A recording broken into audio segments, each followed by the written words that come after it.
Magandang araw sa lahat. Chicken curry naman nga niyo ang lulutuin natin for today's video. Tanong ko lang po sa mga may hiling magluto dyan. Katulad ko rin po ba kayo na may specific na putahe na never nyo lulutuin sa iba? Kasi para lang sa iisang tao yung dish na yon.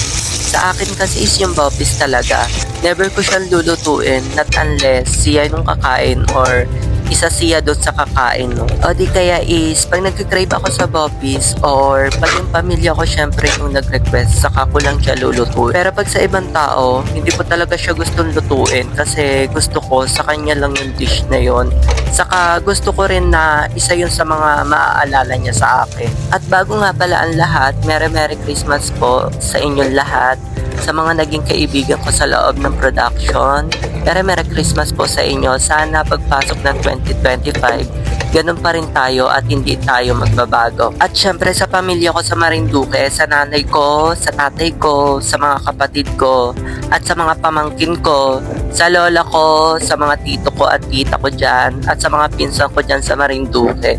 Merry Christmas po sa inyong lahat. Syempre po sa Nite family, Merry Christmas po sa inyo dyan. Gusto ko rin pong batiin ng Merry Christmas yung pamilya ng nanay ko dyan sa Negros Oriental, especially sa mga taga Barangay Tabon, Valle Hermoso, Negros Oriental, Tanyete and Amanya family. Merry Christmas po sa inyong lahat. Hindi nyo po alam kung gaano ka gustong makauwi at makita kayo ng nanay ko dyan sa Negros. Sana po dumating yung time na makapunta kami dyan sa Negros at makilala po kayong lahat.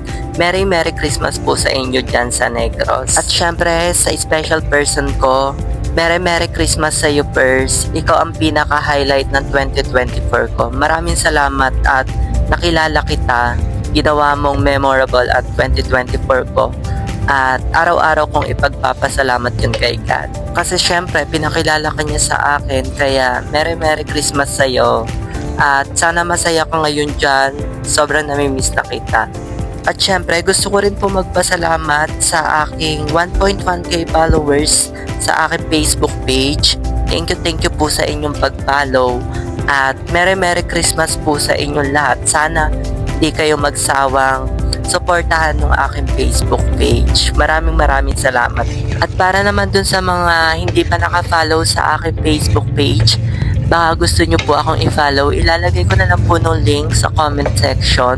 Magkaiba po ng Facebook page ko sa personal account ko, baka malito po kayo.